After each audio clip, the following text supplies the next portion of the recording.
Hello and welcome back to another episode of the FemiNinja Project. And sometimes in life we all get stuck in patterns or habits that really aren't serving us well. And it's really hard to find our way out of that place of stuckedness. I don't know if that's a word. I think I just made it up, but you get the picture. So today's guest is going to share a lot of information about how we can get freed from stuck and live the life that we deserve. And her name is Susie Hayes. And Susie helps people become freed from stuck by showing them how to access internal resources that they never knew they had, to create what they never knew they could, by combining coaching, counseling, and hypnosis. She is also a speaker, teacher, and award-winning author of the book titled Freed from Stuck. Dare to cross the bridge beyond grief, trauma, and self-sabotage to discover lasting change now. Susie, thank you so much for being here and welcome to the show. It is a pleasure, Cheryl. I'm really looking forward to this conversation. Well, and I just want the audience to know, Susie and I are kind of like long lost friends. We met each other, oh my gosh, when did we decide? This back in 2018 or 17 even? Yeah, it's been a few years. Yeah. Yeah. So a lot has happened since then. So I'm glad to see that you're still standing, and so am I. Yes. And thank you for being on the show and sharing your wisdom with us, because you sure do have a lot to say. Well, thank you. And I think we have the potential here to really look at some important human experiences that all of us share in moving from stuck to freed from stuck. So I'm just going to turn it over to you right now, and you can share with us how you got into this line of work, what your life's path was, your professional path, what you're doing now. So I'm just going to let you take it away and share that information with us. Okay. I was in graduate school completing my master's in education when I actually went into my own personal therapy. And it was in that experience that I became fascinated with internal change and that process. So I stayed and got an additional master's in counseling as well. And that changed the trajectory of my work a bit from education to counseling. And I've been doing that. I've been in private practice for over 4 decades. And wow. It was in 2017, I believe, that I ran into a colleague of mine who had just started a publishing company, and he'd said, I bet you have a book in you. And I said, no, I'm never going to write a book. I've seen people tortured in this process. It's not going to do it. And he said, give me an hour and a half and I'll find that book in you. So we sat down and had a conversation. And what I came to discover was that in all of the different arenas in which I was working, I was actually helping people become freed from stuck. So we wrote this book, and we used the metaphor of crossing a bridge from stuck to freed from stuck. And we identified 5 elements that are essential to be able to make that transition or transformation. We use the acronym of F.R.E.E.D. And essentially, simply put, those elements are: F is face the bridge, which is about identifying the real problem. And that usually has something to do with an unmet need or a pain point that hasn't been attended to. So it's really important that we get clear, first of all, about what the real problem is. Then R is recognize the bridge, which is to look across the bridge to the destination of where we believe we want to be, where our heart leads us to go. And recognizing the bridge is really about developing a vision of how we want ourselves to be when we make this change from stuck to freed from stuck.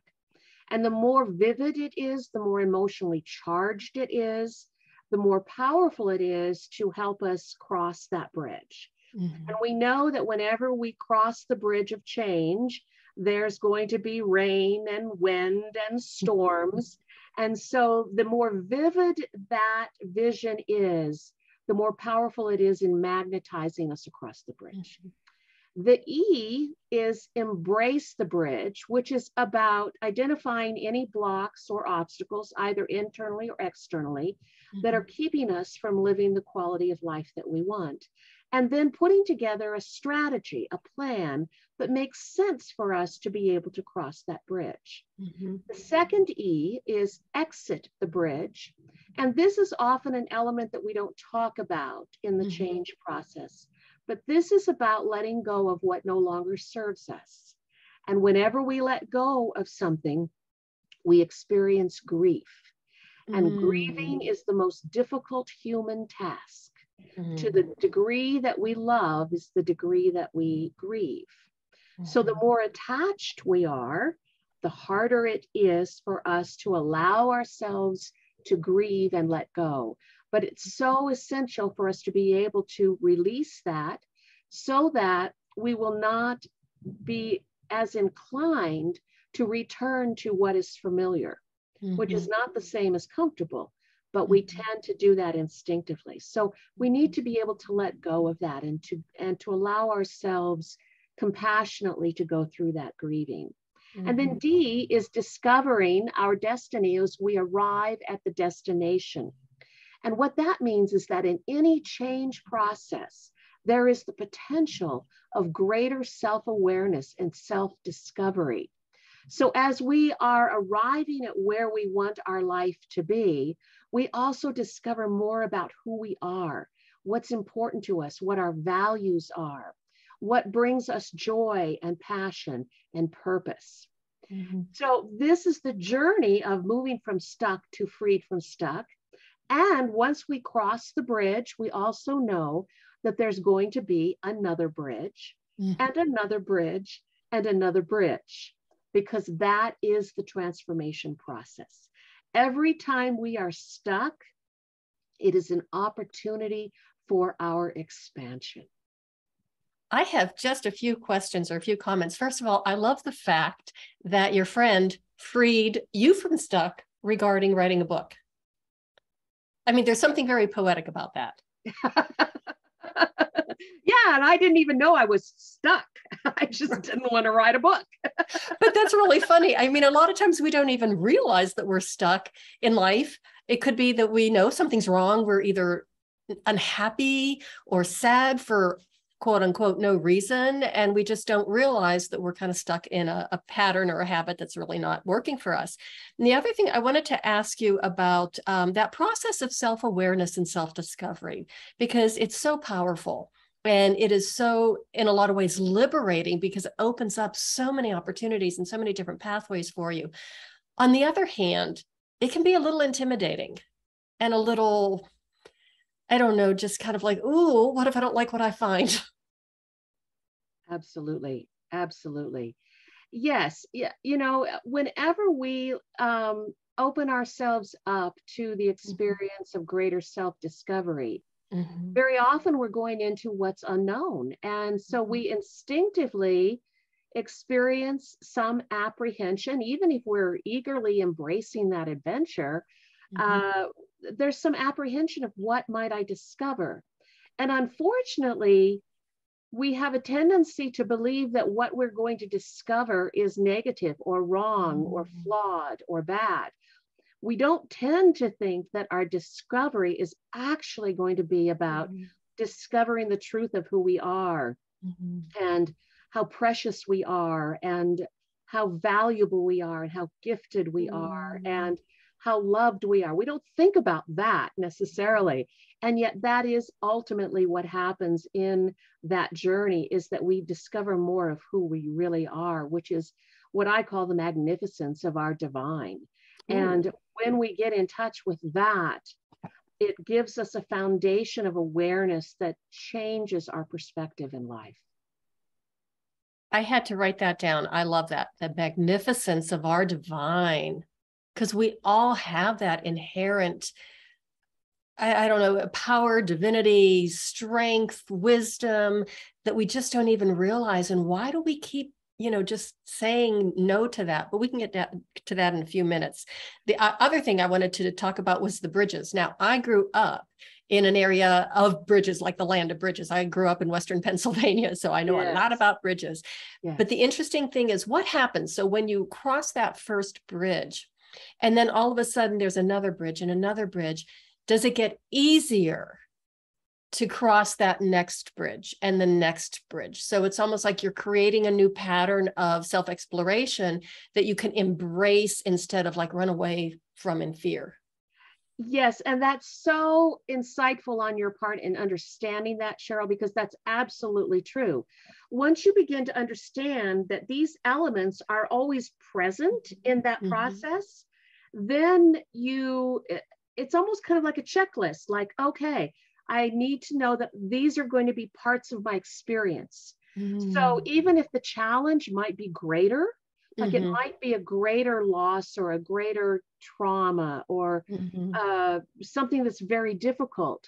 When we have the skill set and the awareness to say, I know how to navigate this, I know how to build a bridge, then it becomes easier to build the next bridges. Absolutely. And that's the beauty of it.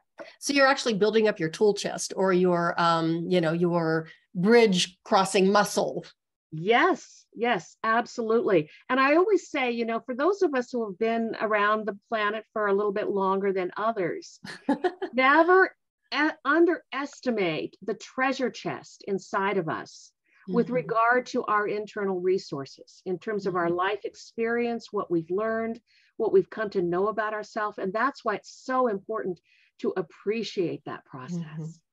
I want to talk about grief again, because letting go of something, when I was first looking at the website and looking at your profile, I was thinking grief as a form of loss of loved ones, which we always, all of us go through.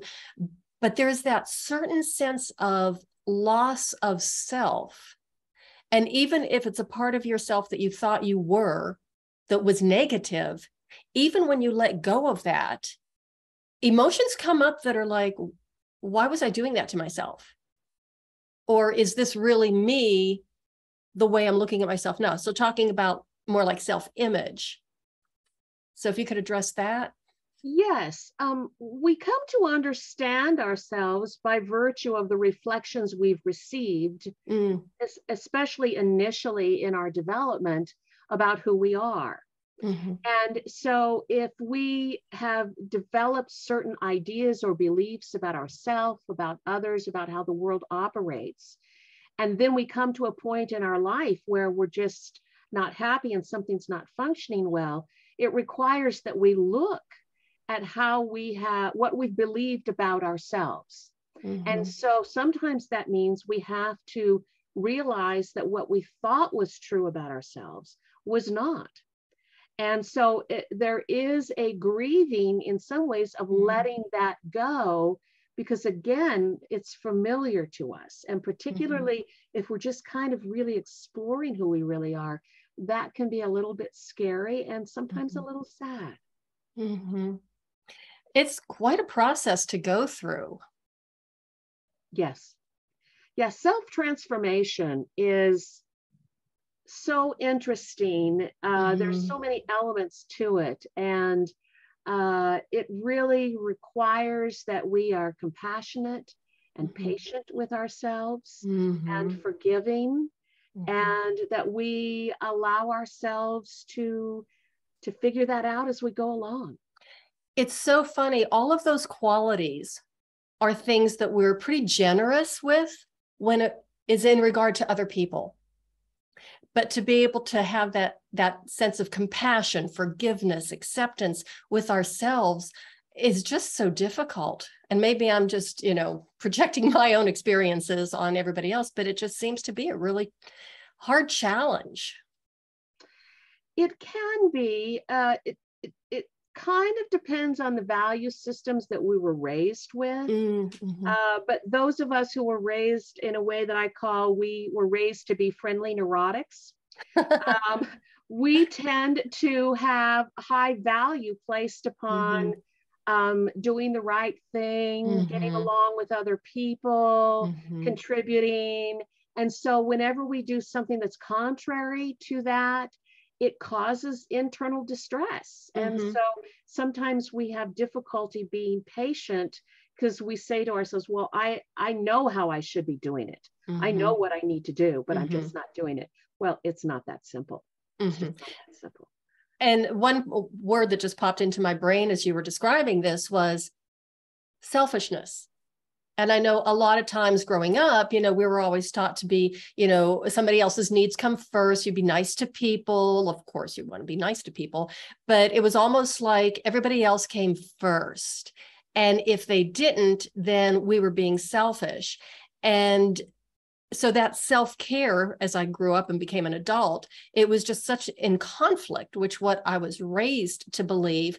And of course, that belief was reinforced by being in the medical profession. I was a respiratory therapist for 17 years before I got my master's in physical therapy. So of course, everybody always came first because I was there to serve them. And it wasn't until I was in my 50s that it was like, wait a minute, maybe I can take care of myself the way I take care of other people.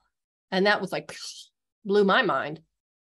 Oh, it's a significant shift when you come to that place. And I remind people that when you get on an airplane, they always instruct parents to put the oxygen on first before they attend to their child. And we have not been conditioned in that way.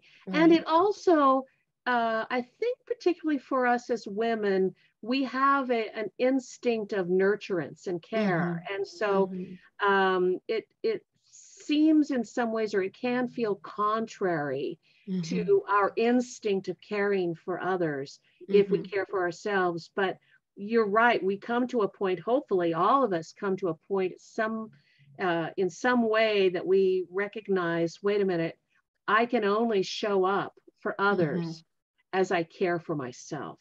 And once we get that realigned, it shifts everything for us. And it really allows us to have more energy and better focus to be able to attend to the needs of other people. I was reading recently in some writings by Brene Brown that she was saying that research showed that the people who they identified were most compassionate also had the most distinct personal boundaries. Oh, that's good. Yeah, that's really good. That's really good. And even taking it to like a physical level, like the physiology of our bodies, when you have strong boundaries, when you know yourself and you can say no and, express yourself and take care of yourself, that actually impacts your immune system in a very good way. And of course, a lot of us are more interested in our immune systems these days than we were a couple of years ago. But that's really just such a positive cycle or change of physiology in your body to keep you strong and healthy. Oh, absolutely. And what I am loving that's coming out in so much of the research and the conversation today is that we are appreciating more and more the interface between our emotional state and our physiology. And that our body registers emotional pain in the same way that it registers physical pain. So it's really important for us to attend to the emotional pain just as we would attend to the physical pain, and appreciating that we are in our bodies having this experience and our bodies are responding in a certain way to inform us about what we really need. Our bodies are just so smart as long as we listen to them. Yes. Because they do give us a lot of information. Absolutely.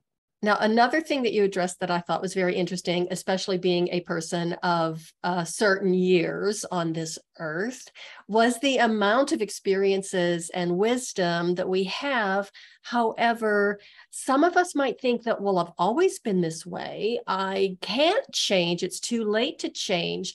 And I remember having a conversation with a good friend of mine several years ago, and I was telling her about this wonderful method I was studying, and it's about learning new things. And she just went, oh, I'm too old to learn new things. That's, and I thought, how could you say that? If you've got a brain, a pulse, a functional nervous system, you can always learn new things. Absolutely. And learning is so important because our task is to continue to expand. Even Mm-hmm. as we are aging, even as we may be experiencing changes or decline in certain ways in our physical experience, Mm-hmm. our inner experience continues to expand as we cultivate that and nurture that. And so, Mm-hmm. particularly as we mature, we have more opportunities to learn Mm-hmm. and study and expand our understanding. So it can be a potentially rich time Mm-hmm. for us as we grow older to Mm-hmm. really have opportunities we didn't have when we were younger and had responsibilities to Mm-hmm. learn and enjoy and create. Mm-hmm. It really can be a very amazing time in our lives. I have a friend who is 93. And she is, you can't stop this woman. I absolutely love her. She's a little snarky too. And I will admit, I love that about her as well. But she's writing, she's still writing. She's an author and a writer. And she's constantly sending me things for me to, review for her. And she's writing this cozy mystery now. And finally, I said to her one time, I said, oh my gosh, Sue, you are just unstoppable. And she says, well, it's a very busy place with this gray matter. But she is the prime example. She was teaching at this huge conference in Castle Rock for writers. And she was one of the featured teachers and speakers. She's 93 years old. And she drives herself everywhere. I mean, she's just an amazing human being. And it's because she never gives up. And she's painting, she's reading, she's writing, doing everything. It's just incredible. Yes, I think our opportunity to tap into that experience of the joy of life Mm-hmm. Mm-hmm. is so important to recognize and to appreciate. It really is. And Mm-hmm. it is especially important on the planet right now when there is so much going on that is freighted with fear Mm-hmm. and wants to distract us away from Mm-hmm. that experience. But Mm-hmm. it's so important that we allow ourselves to remain in that place and experience that quality of life. Mm-hmm.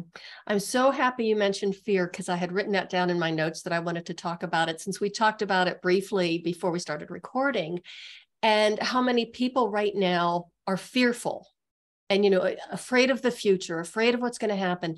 And fear is really a good thing in a lot of ways because it keeps us safe. It lets us know this person is a stranger, he might not be safe. Oh, I need to slow down, here's a car coming, practical things. But when we live in that fear, it paralyzes us. So if you can talk Yes, about that. absolutely. Sustained fear, as you know, in appreciating what happens in the nervous system in a fight, flight, freeze Mm-hmm. reaction, it is there to be used for our self-preservation. Mm-hmm. But if we literally get stuck in that in our body, it becomes problematic and is very toxic for us. Mm-hmm. And so, and there are lots of ways in which that potentially can be fueled by Mm-hmm. our external environment right now. And so it's very, very important that we stay attuned to what's happening on the planet and we Mm-hmm. participate in whatever way makes sense to create positive change. It also means that we stay with that first priority of self-care and do Mm-hmm. not allow fear to distract us away from who we really are and how Mm-hmm. we really want to live our life. And that is not about being selfish. Mm-hmm. That is about showing up and participating actively in our life in a way that will create sustained positive change. So sometimes we just have to unplug the external information that's being fed to us so we can listen to the internal sensations and our own thoughts. And I've been having a couple of wonderful days. My husband has been out of town, so there's been no TV, no radio. I started knitting again a couple of weeks ago. I had quit for 12 years. So I picked up my needles and I'm outside with the dogs knitting, and it's just like, I can breathe. It just feels so nice not to have all of that external noise coming at me that even if I'm not actively listening to it, my nervous system is listening to it and taking it in. Yes, absolutely. And that is so important to recognize, that we live in an environment that tends to be noisy, particularly if we live in a city. And so, yeah, it's really important that we pay attention when our body is fatigued.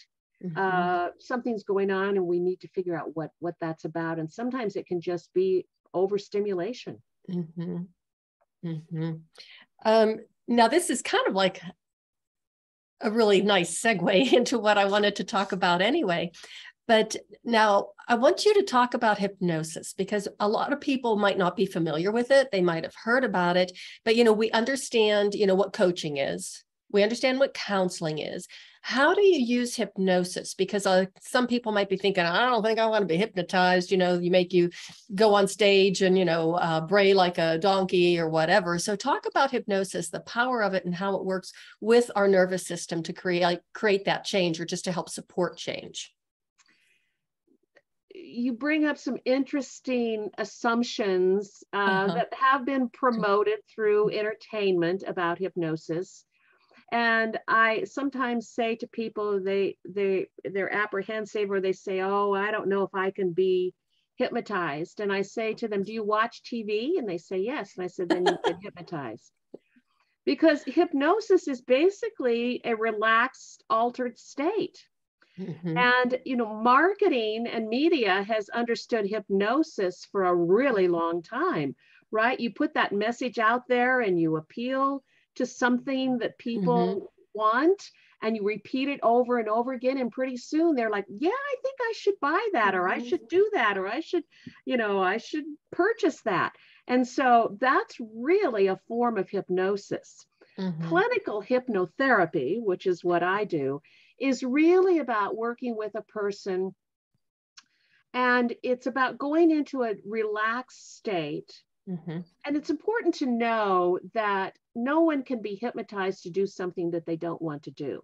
So for example, in entertainment, when people are, up on stage and they're quacking like ducks or whatever, they're doing that because they allowed that to happen. Like they're willing to go along with that.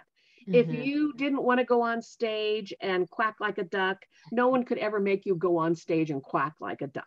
So that's important to keep in mind. It also is important in terms of in the clinical setting to know that when you're working with someone, if there is anything in the interaction where they might make a suggestion or a directive that is contrary to your belief system or your values, your unconscious mind will simply dismiss that.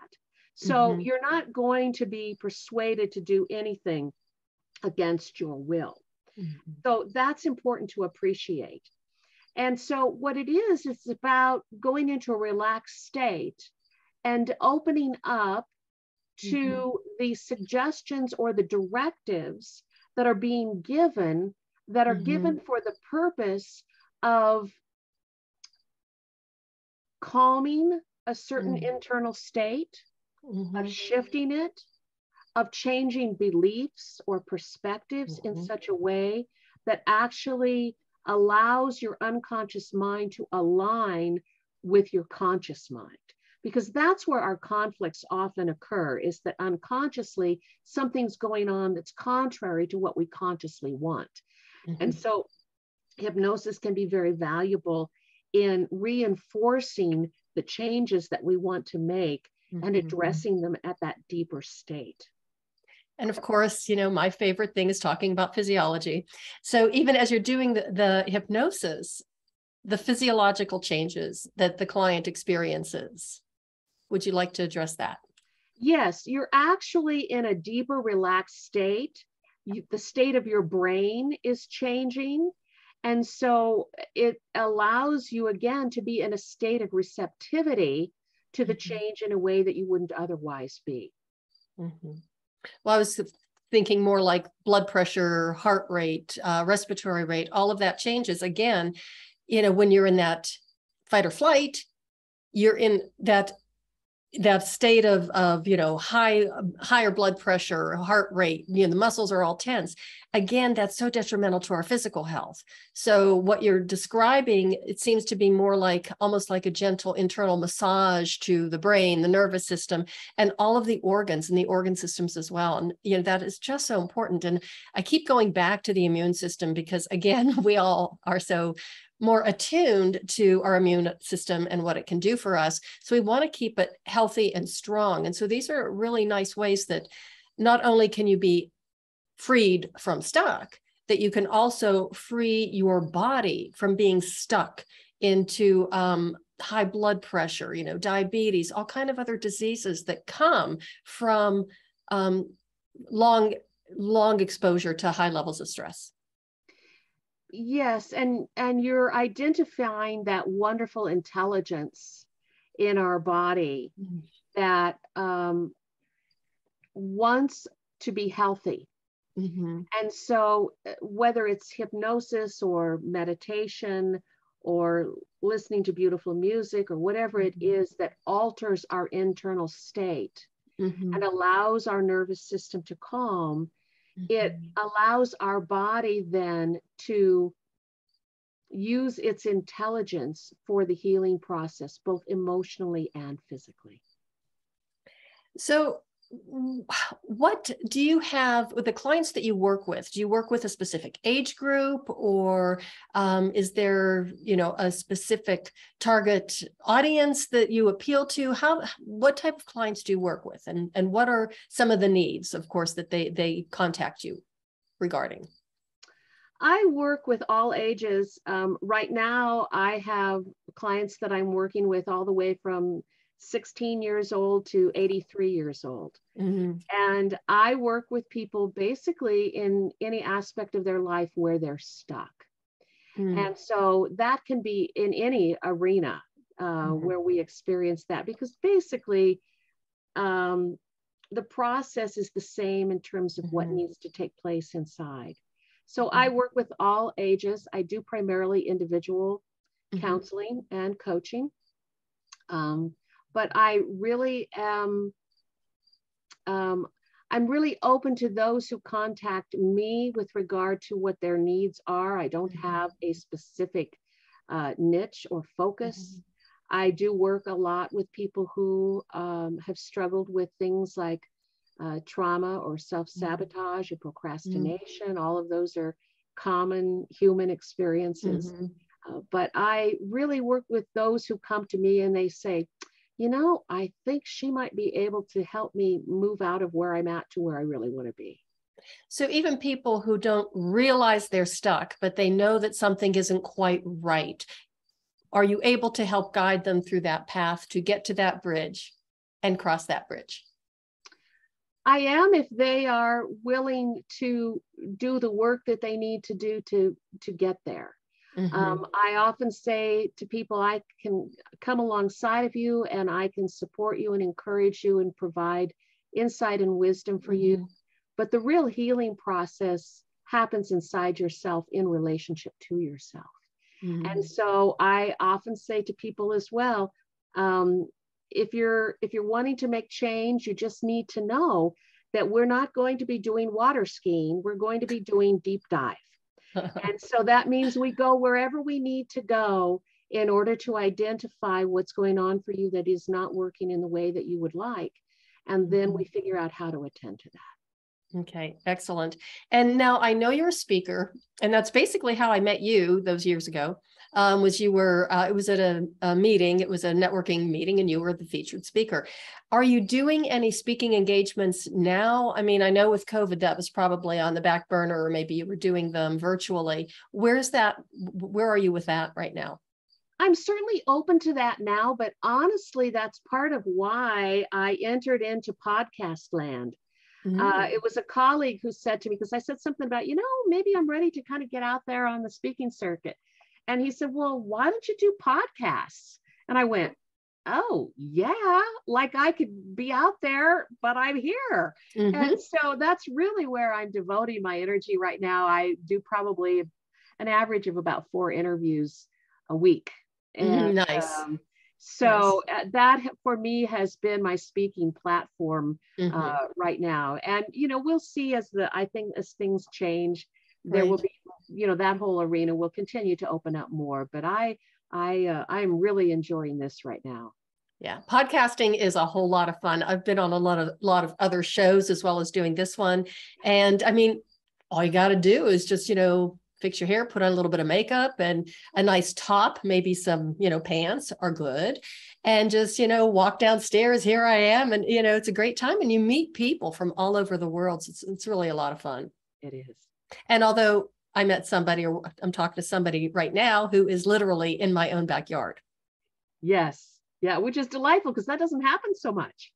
It doesn't, but it seems like it's happened a few times recently. I've had a lot of people from Colorado and even the Denver area that I've been talking to. And it's like, wow, this is kind of crazy. Yeah, nice. So now where can people find you? How can they get a hold of you? The easiest is to go to my website, freedfromstuck.com. And where can they find your book?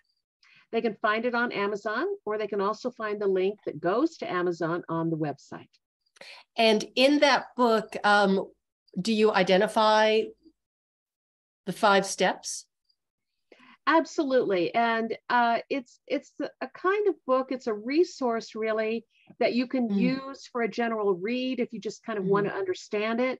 There's also lots of exercises and questions in it. If you really want to do a deep dive, you can use it that way as well. Okay. And Susie, you have given us an awful lot to think about, but could you give us like one final pearl of wisdom? It can be, something we haven't spoken about today. It can be the one thing you really want to impress and leave with the audience, whatever it is, just that last pearl of wisdom for them to take home before we wrap up. A last pearl of wisdom. I would say, don't allow your fear to hold you back from where you know you want to be. Make a decision to cross the bridge, whatever that means for you. Think about what's going to happen if I don't cross this bridge. How will I be? How will it impact those around me? How will it affect my sense of purpose and joy? And then ask, and when I cross this bridge, how will it impact me? How will it impact those around me? What will my quality of life be?